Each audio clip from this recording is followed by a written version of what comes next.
A Igreja Evangélica Assembleia de Deus Tradicional em Manaus apresenta EBD Online, uma produção da Escola Bíblica Dominical. Fique agora com a lição 10 da Revista de Adultos da CPAD, ministrada pela professora Cristiane Duarte. A paz do Senhor, meus irmãos, sejam todos bem-vindos e bem-vindas para a nossa EBD Online. Está feita, estudaremos hoje a lição de número 10 da nossa revista, terceiro trimestre, editada pela Casa Publicadora da Assembleia de Deus, comentada pelo pastor José Gonçalves. O título da lição é Expansão da Igreja. O texto áureo: mas os que andavam dispersos iam por toda parte anunciando a palavra, e descendo Filipe à cidade de Samaria, lhes pregava a Cristo. Atos, capítulo 8, versos 4 a 5. A verdade prática diz: a igreja só crescerá quando ultrapassar seus próprios limites e levar a mensagem de Cristo para além de suas paredes. A leitura bíblica em classe está em Atos, capítulo 1, Atos, capítulo 8, do verso 1 ao 8, e depois do versos 12 ao 15. Diz assim: e também Saulo consentiu na morte dele, e fez-se naquele dia uma grande perseguição à igreja que estava em Jerusalém. E todos foram dispersos pelas terras da Judéia e da Samaria, exceto os apóstolos. E uns varões piedosos foram enterrar Estevão e fizeram sobre ele grande pranto. E Saulo assolava a igreja, entrando pelas casas e arrastando os homens e mulheres, e os encerrava na prisão. Mas os que andavam dispersos iam por toda parte anunciando a palavra, e descendo Filipe à cidade de Samaria, lhes pregava a Cristo. E as multidões unanimemente prestavam atenção ao que Filipe dizia, porque ouviam e viam os sinais que ele fazia, pois que os espíritos imundos saíam de muitos que os tinham, clamando em alta voz, e muitos paralíticos e coxos eram curados. Verso 8. E havia grande alegria naquela cidade. Verso 12. Mas como cresce em Filipe, que lhes pregava acerca do reino de Deus e do nome de Jesus Cristo, se batizavam tanto homens como mulheres.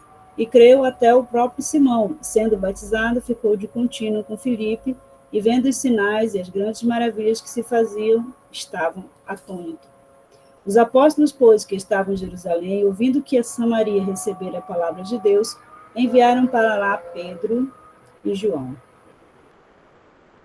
os quais, tendo descido, oraram por eles, para que recebessem o Espírito Santo. Amém, meus irmãos. Com a palavra, professora Cristiane Duarte. A paz do Senhor, amados irmãos. Um grande temor ao Senhor, né? Nós estamos nesta noite aqui para estudarmos mais uma lição, mais um assunto da nossa lição. Agora mesmo eu quero iniciar a minha preleção aqui contando uma bênção que eu acabei de receber do Senhor. Eu estava estudando a lição agora à tarde, cheguei do trabalho, estava dando uma nova lida na minha lição, e agora há pouco me deu uma subida de pressão muito alta que eu estava assim muito ruim. Eu disse: Senhor, eu preciso dar essa aula, Senhor. E eu já me comprometi, Senhor. O inimigo não terá vitória. Repreende, Senhor. Baixa essa pressão que está alta. Eu estou melhorando, irmão. Eu estava quietinha aqui. O Senhor está passando essa pressão que estava alta. Mas, caminhando para o nosso comentário da nossa lição de hoje, nós iremos estudar um tema um pouco abrangente, e os estudiosos da palavra do Senhor, principalmente do Novo Testamento, do livro de Atos dos Apóstolos, escrito pelo evangelista João, aliás, Lucas, é algo assim muito desafiador e interessante a leitura desta carta, livro de Atos. E quando nós já estudamos desde o primeiro capítulo de Atos, estamos estudando sobre a igreja em Jerusalém. A igreja, doutrina, comunhão e fé, a base para o crescimento da igreja, né, do reino de Deus. Então, nós iremos hoje estudar sobre a expansão do reino de Deus. E nós iniciamos aqui pelo texto áureo, que é muito interessante, né, que vai falar sobre os que andavam dispersos e iam por toda parte anunciando a palavra. Nós também vamos ter nesta lição, além de nós comentarmos sobre a expansão, ou seja, o crescimento da igreja, nós vamos também ter um personagem, né, de um grande evangelista chamado Filipe. E é muito interessante que esse Filipe, né, é um Filipe que não era o discípulo de Jesus. E nós vamos nos aprofundar no estudo da palavra do Senhor. E a verdade prática nos diz assim: a igreja só crescerá quando ultrapassar seus próprios limites e levar a mensagem de Cristo para além de suas paredes. Então, esta verdade prática, ela traz uma reflexão para nós enquanto servos do Senhor, enquanto aqueles que receberam a ordem de Cristo, a ordenança de Jesus, de nós apregoarmos o Evangelho, né? E muitas das vezes nós nos colocamos, nós nos acomodamos nas quatro paredes e às vezes perdemos a oportunidade de pregar a palavra do Senhor, assim como o nosso Senhor Jesus ordenou. E então nós vamos agora para a nossa introdução. Nós já fizemos a leitura bíblica em classe, ela fez, acabamos de fazer a leitura bíblica em classe, nós vamos para a introdução. A perseguição após a morte de Estevão forçou os cristãos a saírem de Jerusalém, iniciando a expulsão do Evangelho, como Jesus havia predito em Atos 1, versículo 8. Diante dessa perseguição que a igreja enfrentou, algo muito forte, que foi um assassinato, vamos dizer assim, de um dos diáconos, daqueles que foram escolhidos dos 7. Nós estudamos na lição anterior, na lição 9, sobre a diaconia. E Estevão era um desses que foi escolhido para exercer o diaconato dentro daquele grupo de 7 homens escolhidos que tinham um perfil de homens de Deus, de homens que estavam realmente de acordo com aquilo que a palavra de Deus ordena que um cristão seja. Então, diante disso, nós vamos verificar aqui na nossa introdução que Deus usa circunstâncias para cumprir o seu propósito. Mesmo sofrendo perdas, os cristãos não fugiram derrotados, mas permaneceram firmes, levando as boas novas. A igreja ela já vinha, naquele período, sofrendo outras situações, outras perseguições. A igreja ela vinha sofrendo situações, como o caso de Ananias, Safira, que nós já estudamos, da prisão dos apóstolos. Então, naquele momento agora, a perseguição estava se acirrando ainda mais em meio às lideranças da igreja. E o Estevão era um diácono, né, que estava ali a apregoar o evangelho. E ele tinha um perfil invejável. Então, naquele momento, a igreja passava por essas circunstâncias. Mas o Senhor Deus, ele usa das circunstâncias para nos fazer, a fim que a sua palavra se cumpra, a fim de que o evangelho seja apregoado. E a igreja da época, mesmo sofrendo perdas, os cristãos não fugiram derrotados.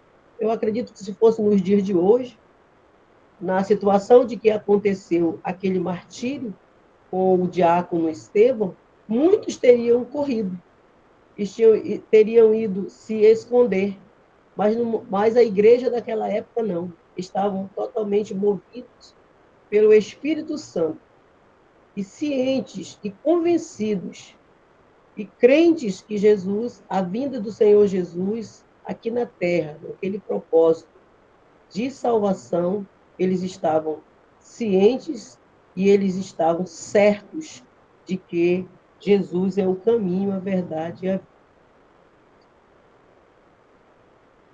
Pode passar, irmã. Então, a igreja, diante da perseguição, nesse momento que nós acabamos de falar, a igreja estava vivendo momentos muito difíceis. Muitas das vezes, Deus usa circunstâncias para cumprir os seus propósitos. Mesmo sofrendo as perdas, como nós lemos no slide anterior, os cristãos não fugiram. A morte de Estevão, amados irmãos, ela marcou um divisor de águas na história da igreja primitiva. Não apenas pela intensidade da perseguição que se seguiu, mas pelo impulso missionário. A partir da morte de Estevão, ao invés dos cristãos se acomodarem, pelo contrário, eles resolveram continuar pregando o evangelho. Foi um impulso missionário naquele momento. Como em Atos, capítulo 8, versículo 1, declara que naquele dia, levantou-se grande perseguição contra a igreja que estava em Jerusalém.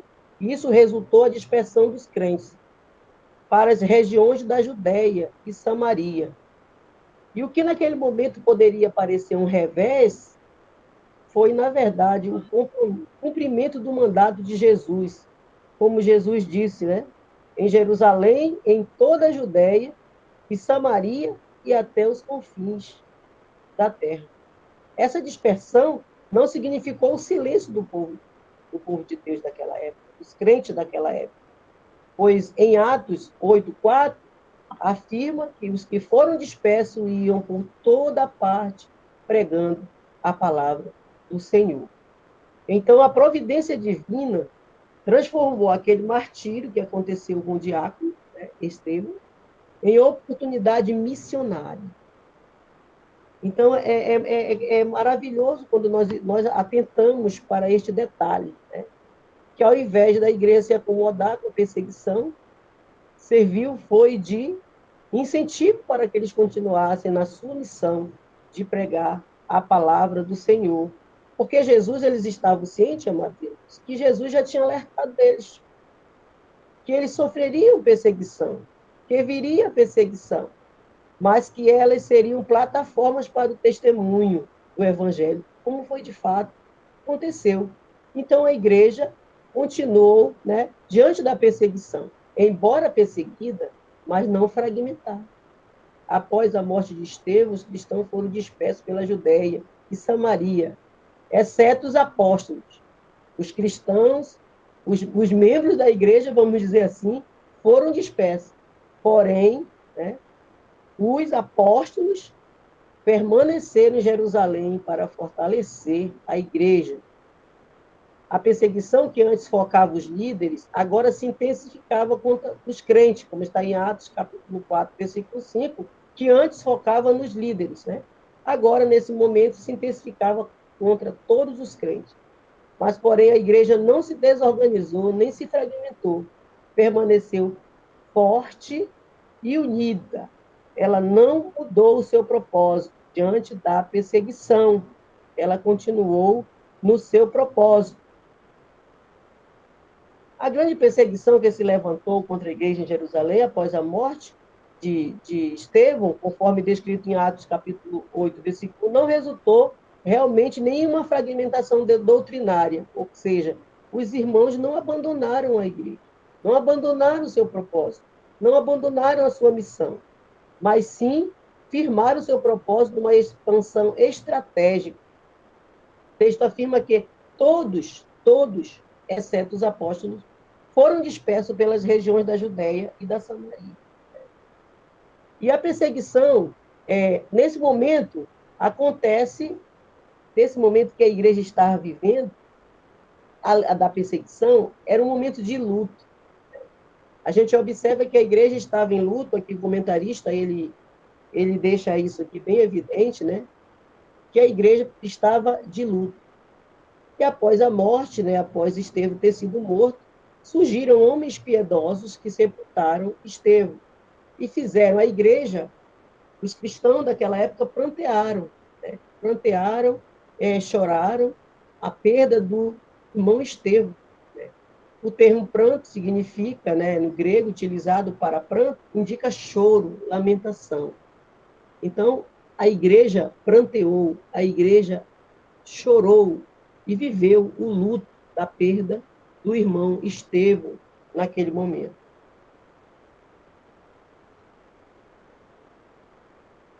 Então, a morte de Estevão, irmãos, era o primeiro mártir cristão, constituiu-se num momento de muita reflexão para a igreja primitiva. Mas também trouxe uma firme esperança escatológica. A sua partida, a partida de Estevão, não foi encarada como derrota. De maneira nenhuma. De maneira nenhuma, aquele momento significou para a igreja de Jerusalém uma derrota, mas uma vitória gloriosa, como nós vamos ver em Atos, capítulo 7, 55 e 56, que relata que os momentos antes de morrer, Estevão, né? Estevão, ele contemplou o Senhor, ele viu os céus abertos, ele viu os céus abertos. O texto não identifica quem eram esses varões, esses que nós acabamos de ver, né? Há quem diga que seriam judeus não hostis, mas o provável é que fossem cristãos compassivos, antes de também fugirem por serem dispersados. O texto bíblico ele não traz um detalhamento, né, desses homens que realizaram a funeral de Estevão. Mas a gente notar, se aprofundar, a gente vai perceber que Estevão era muito querido, né, e muito respeitado pela comunidade cristã. Porque se ele não fosse, né, essa pessoa tão dedicada ao Senhor, ele não tivesse esse respeito da comunidade, talvez o enterro dele, né, teria sido diferente. Né? Mas houve esses piedosos, né, esses homens piedosos, que realizaram o enterro, né? Fizeram o enterro de Estevão.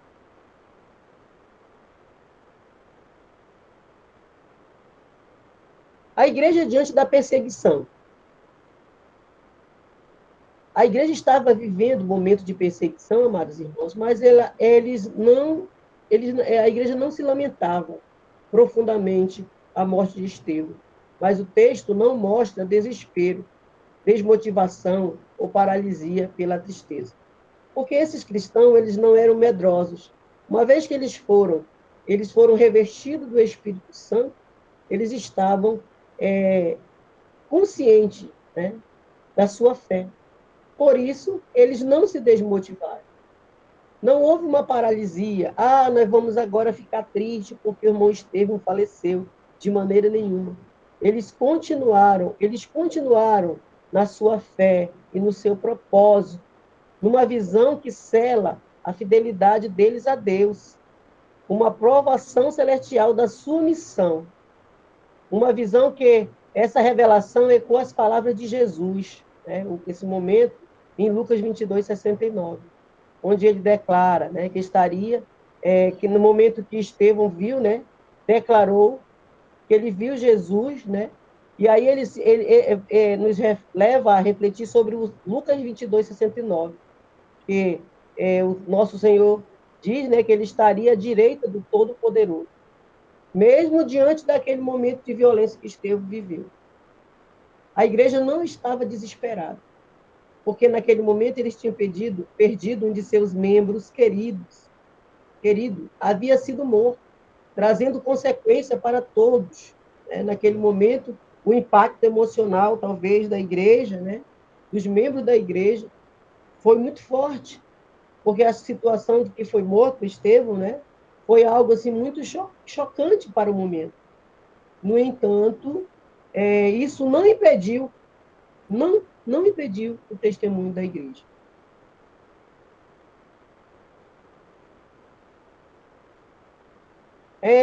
No tópico 2, irmão, nós temos a igreja, a igreja que evangeliza. Né? Nós temos aqui o tópico 2, a igreja que evangeliza, e aí, por diante, nós vamos ter o subtópico, né? 2.1, que é a evangelização centrada na palavra. Então, dentro desse contexto da igreja que evangeliza, nós temos aqui Lucas capítulo 4, versículo 18, que define essa sublime missão de pregar o evangelho. Mesmo dispersos, os cristãos anunciavam a palavra por toda parte. Eles não estavam mais ali totalmente reunidos, mas por onde eles passavam, eles estavam pregando a palavra de Deus. Eles não cessaram. A perseguição que se seguiu ao martírio de Estevão não dispersou a fé da igreja, mas, pelo contrário, intensificou sua vocação evangelística. Um crente revestido do Espírito Santo, amado, e consciente da sua fé, mesmo diante das perseguições, a igreja, mesmo diante das perseguições, ela não vai perder a sua vocação evangelística. Atos 8:4 declara, né, que, no entanto, os que foram dispersos iam anunciando a palavra do Senhor. A igreja, nesse momento de Jerusalém, estava de luto, mas ela não se desorganizou e nem perdeu a sua identidade. Isso é muito interessante, porque em meio à dor que o povo, os irmãos estavam enfrentando, mas eles mantiveram o seu compromisso de pegar a palavra do Senhor. O 2.1 ainda, a evangelização centrada na palavra, a igreja primitiva era cheia do Espírito Santo e firmada na palavra. Uma igreja cheia do Espírito Santo e firmada na palavra, ela não teme as perseguições. Ela não teme as lutas, o luto, as perdas. Ela não murmura. Ela prossegue em frente de cabeça erguida, sabendo do seu compromisso com a evangelização. E uma igreja que tem esse perfil da evangelização centrada na palavra, ela tem a fidelidade à mensagem do reino. E quando se tem a fidelidade da mensagem do reino, gera conversões, milagres e libertações.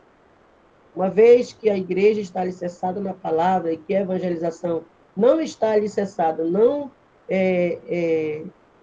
em outras situações, na filosofia, na sociologia, nesses outros tipos de pensamentos e ideias secular, quando a igreja ela não está focada nesses modelos, ela está realmente compromissada com a palavra, acontece as conversões, pessoas aceitam a Jesus como Salvador, e os milagres acontecem, a cura divina acontece, pessoas são libertas, porque a igreja está realmente fundamentada na palavra, e os seus membros, os cristãos, estão cheios do Espírito Santo. Isso é uma coisa maravilhosa, uma coisa gloriosa que nós podemos ver, mesmo diante das tribulações. A evangelização ainda centrada na palavra, eu trago aqui nesse slide, se queremos evangelizar com êxito, precisamos viver pelo poder do Espírito Santo. É impossível, irmão, amados irmãos, uma pessoa ser um evangelizador e ele não ter o Espírito Santo em sua vida. Porque é o Espírito Santo que convence o homem, né? É o Espírito Santo que vem convencer o pecador, né? E se o próprio evangelista não está cheio do Espírito Santo, se não está com sua evangelização centrada na palavra, na Bíblia, não vai adiante, irmão. Não vai. Então, é preciso que a gente tenha essa consciência de que para nós evangelizarmos o mundo, para nós proclamarmos a palavra do Senhor, nós precisamos viver pelo poder do Espírito Santo e fundamentados e centrados na palavra de Deus. Então, mais à frente, nós vamos ver aqui, né, no nosso slide aqui, A igreja que evangeliza ainda, no 2.2 agora, evangelização centrada em Cristo. Aí nós vamos agora chegar na pessoa de Filipe, né? Filipe foi o primeiro evangelizador, o primeiro evangelista que saiu das quatro paredes, né? Assim, vamos dizer assim, saiu de Jerusalém e foi cumprir aquela palavra que o Senhor Jesus disse que era Samaria e né? Judéia e Samaria. Então, Filipe, ao chegar em Samaria, pregava a Cristo e não ideias. E uma coisa que chama atenção, irmão, ele foi logo evangelizar os samaritanos, né? Nós conhecemos a história muito bem, que nós não vamos nos aproximar, da situação de Samaria, né? Como era. Os samaritanos não se davam bem, né, com os judeus, né? E aí nós vamos ver aí que Filipe desce para Samaria e vai pregar a palavra de Deus. E aqui no versículo 12 da leitura em classe, do capítulo 8, nós vamos ver aqui, mas como cresce em Filipe, ele pregava acerca do reino de Deus e em nome de Jesus Cristo se batizavam, tanto homens como mulheres. Né? Nós vemos aqui, como está aí, o Atos capítulo 8, versículo 5, também nós temos, e descendo Filipe a cidade de Samaria, e pregava a Cristo. Né? O Filipe, o autor da lição, o pastor José Gonçalves, ele traz aqui no livro de apoio, ele traz aqui, né, 3 características do ministério de Filipe. Primeiro, é um ministério logocêntrico. O que significa isso? Um ministério fundamentado, firmado na palavra. Filipe não falava de outras situações, era na palavra. Né? Outra característica desse evangelista, Filipe, era um ministério cristocêntrico. Cristo, ele pregava sobre Cristo, sobre Jesus. Né? O evangelho era centralizado, o que ele pregava era centralizado em Cristo. Cristo era a centralização do ministério dele. Né? E é claramente isso demonstrado no texto bíblico que nós acabamos de ler, do capítulo 8 de Atos, né? Que descendo Filipe a cidade de Samaria, pregava Cristo. Né? Outra característica do ministério de Filipe, que o comentarista José Gonçalves ele traz aqui em seu livro de apoio, é o ministério pneumodinâmico. Desculpa, quase não sai mesmo. Pneumodinâmico. Né? É uma característica, irmão, essa característica aqui, eu não coloquei no slide, mas é uma característica de ser uma pregação no Espírito Santo, né? Dinamis, né? Cheia do Espírito Santo, movida pelo Espírito Santo, movido pela força do Espírito Santo. E porque Filipe, além dele pregar a palavra, nas suas pregações, curava os enfermos, expulsava os demônios mediante o poder do Espírito Santo. Por isso ele tinha essa característica pneumodinâmica, porque era exatamente o dinamis, poder e força, que estava na vida de Filipe. Né? Ainda voltando aqui para o nosso slide, a evangelização centrada em Cristo. Não devemos colocar nossa confiança em estratégias humanas, mas priorizar nossa ação no poder do Espírito e na força da palavra.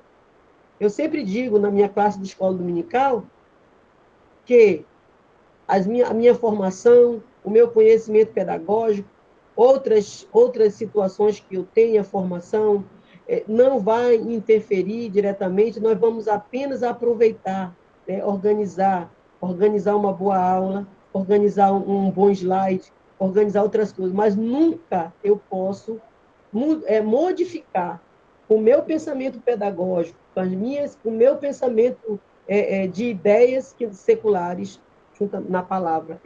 Quando eu vou evangelizar, eu tenho que colocar o centro. Quando eu vou ensinar, o centro é Cristo.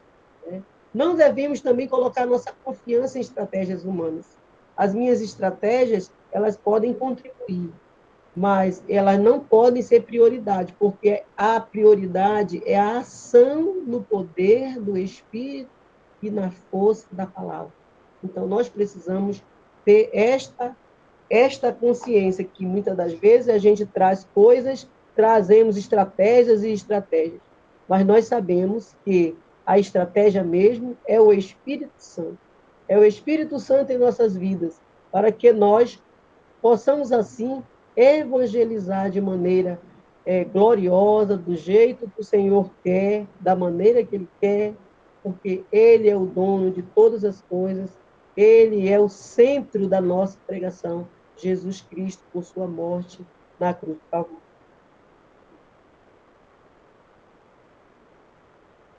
E o tópico 3, amados irmãos, é a igreja que dá suporte à evangelização. É interessante essa parte que a igreja que dá suporte à evangelização é o momento que, muitas das vezes, o que eu percebi é que, enquanto Filipe estava pregando em Samaria, né, estava pregando em Samaria, foi dito, né, que ele estava, muitas pessoas tinham aceitado, estavam realmente, né, ali se convertendo ao Senhor. Então, quando chegou a notícia lá na igreja mãe, na igreja de Jerusalém, ao saber que Samaria recebeu a palavra, então rapidamente, né? Porque Filipe, ele pregava a palavra e batizava em águas. Mas havia uma grande necessidade de o povo receber o batismo com o Espírito Santo. Imagine, os samaritanos foram batizados com o Espírito Santo, né? Então, ao saber, então a igreja mãe de Jerusalém deu esse suporte. Eu acredito, né, que Filipe estava ali, né, pregando a palavra, porque ele era considerado, o Filipe, aquele pregador em massa, aquele pregador de multidões, né?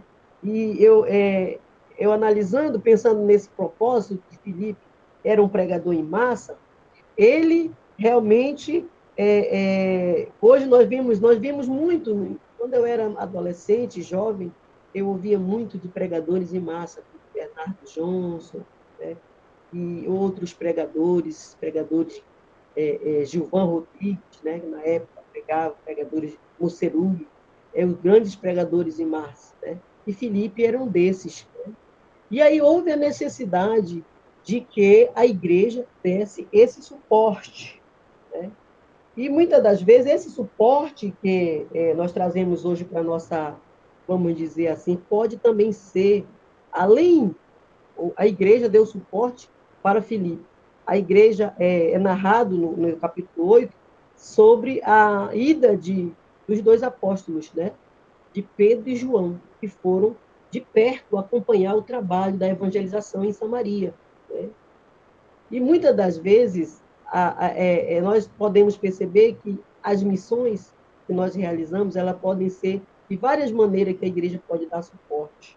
No livro de apoio também aqui, o pastor José Gonçalves, ele traz aqui uma carta, né? É uma carta muito interessante aqui.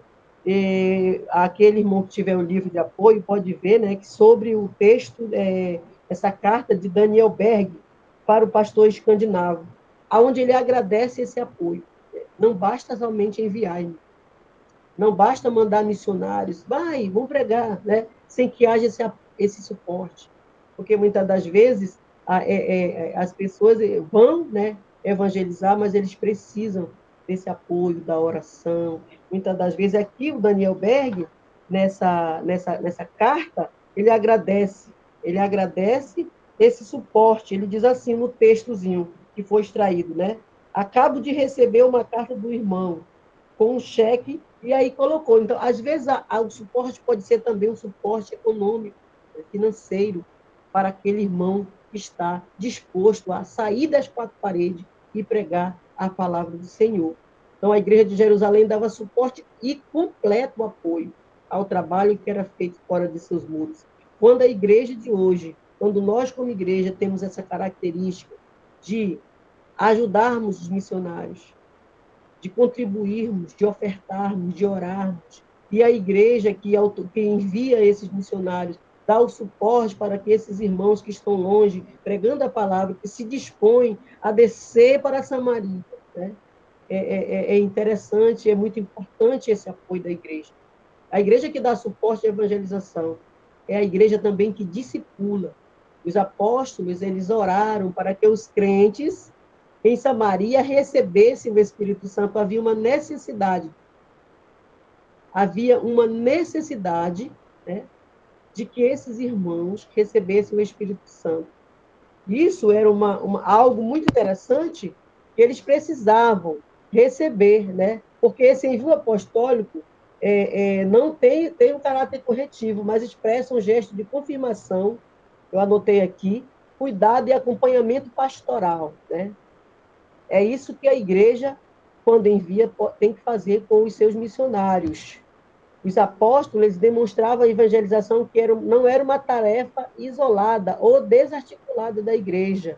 A presença de Pedro e João visava ministrar o Espírito Santo aos novos crentes, o que reforça a importância do discipulado e da formação espiritual contínua, né?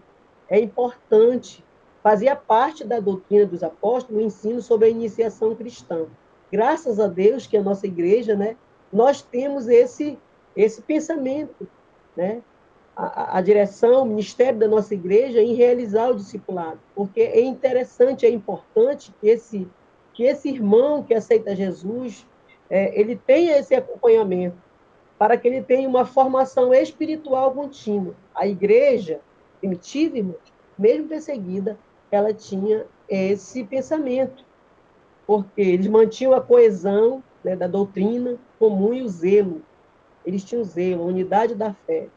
Este princípio da igreja lá de Jerusalém era um princípio eclesiológico, de que os novos convertidos não devem ser abandonados.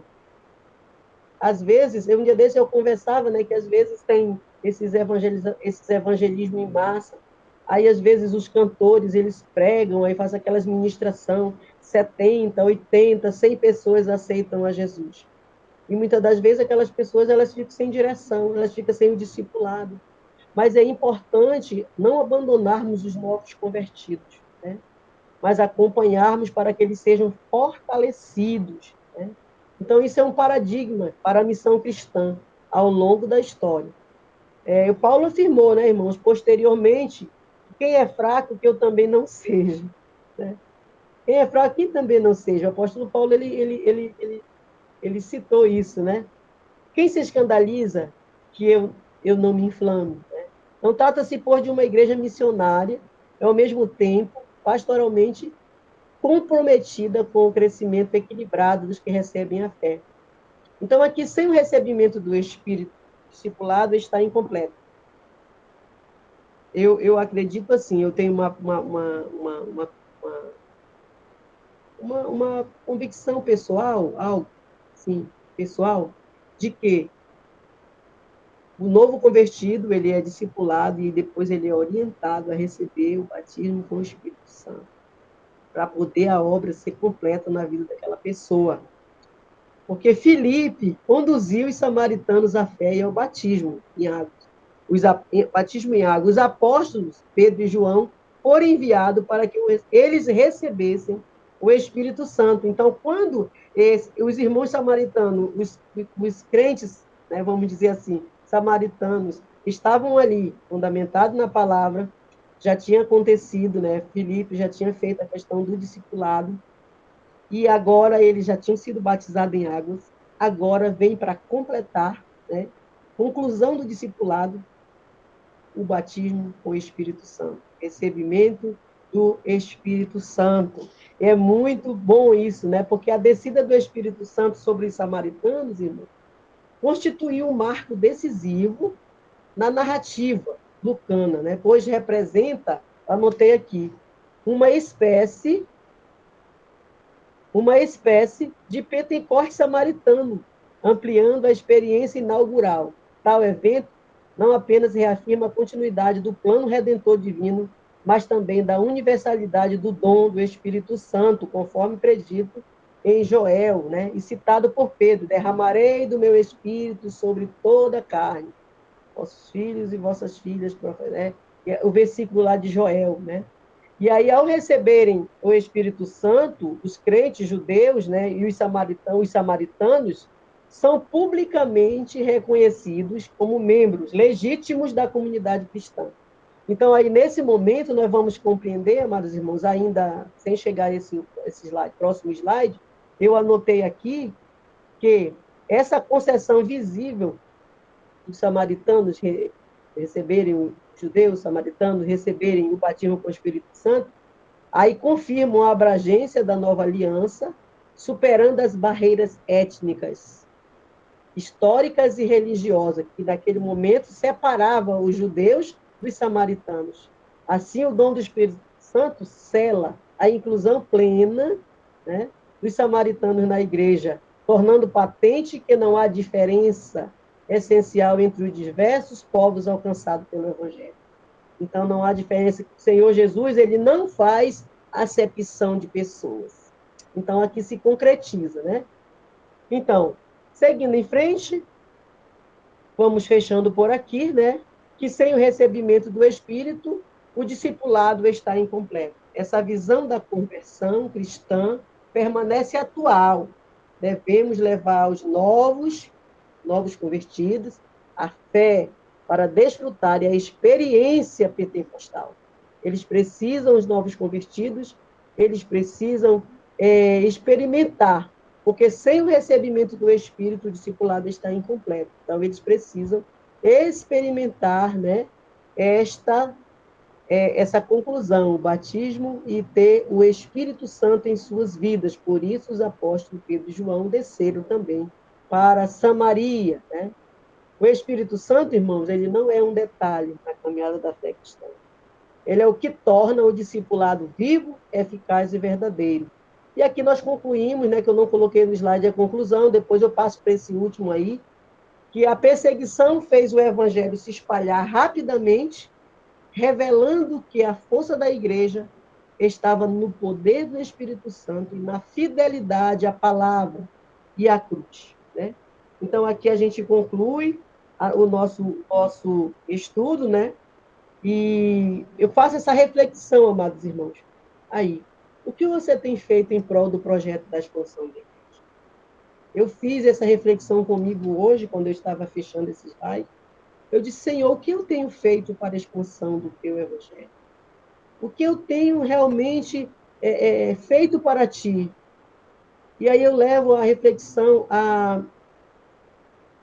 posso, tendo as mãos vazias, o hino da harpa cristã, com Jesus eu me encontrar. Quantas almas poderia ao Senhor apresentar? E aí eu vou além para o outro hino da harpa cristã. Há trabalho pronto para ti, cristão, que demanda toda a tua devoção. E a estrofe 3, né?